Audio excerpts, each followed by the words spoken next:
TCP, which stands for Transmission Control Protocol, is a session-oriented communication protocol operating at the transport layer, Layer 4 of the OSI model. TCP works by establishing a virtual connection, referred to as a session, between hosts that desire to communicate. A session establishment itself refers to a series of steps taken prior to the communication of data that help the communicating hosts agree on aspects of how communication will be handled. Now that we know what TCP is all about, let's explain the TCP handshake. The TCP handshake is a process that occurs at the beginning of a TCP connection to establish communication between two devices, typically a client and a server.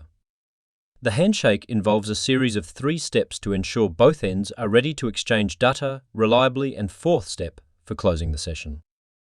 Let's take an example where a client wants to establish a connection with a server. Step 1. Client sends a SYN packet to the server.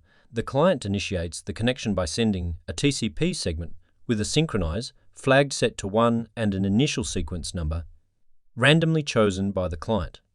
This packet informs the server that the client wants to start a connection. Step 2. Server responds with SYN-ACK packet.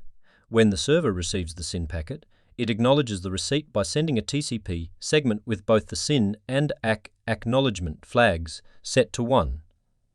The server also generates its own initial sequence number for the connection. The server's ACK value is set to the client's initial sequence number plus 1, and the server's SYN value is set to its own initial sequence number. Step 3. Client sends an ACK packet. Upon receiving the SYN-ACK packet from the server, the client acknowledges the server's response by sending a TCP segment with the ACK flag set to 1. The client's ACK value is set to the server's initial sequence number plus 1. At this point, the TCP handshake is complete, and the connection is established between the client and the server. Both sides have exchanged initial sequence numbers and confirmed that they can communicate with each other.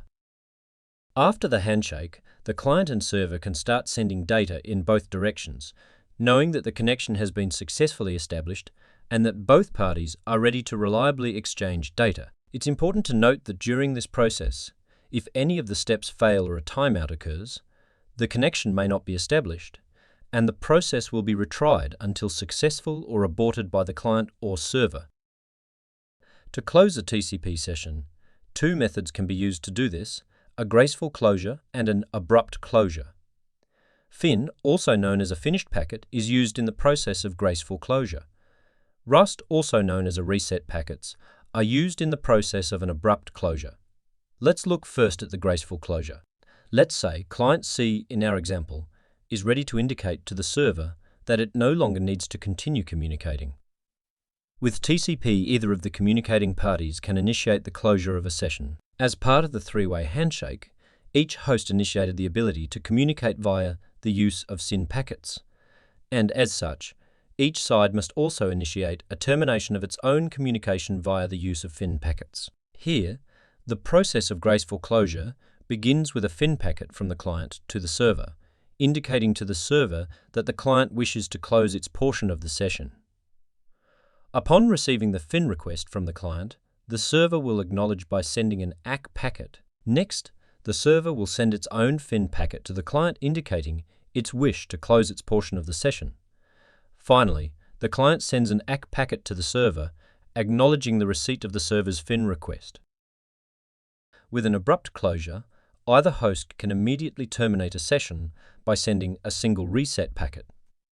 The moment a host sends a reset packet, the host considers the session terminated and the session ends. The other host does not send a response, not even an acknowledgement, because the other host won't be able to receive it. Hence, avoid a denial of service. That's all for this tutorial. Consider subscribing to our channel to support our content. Thank you.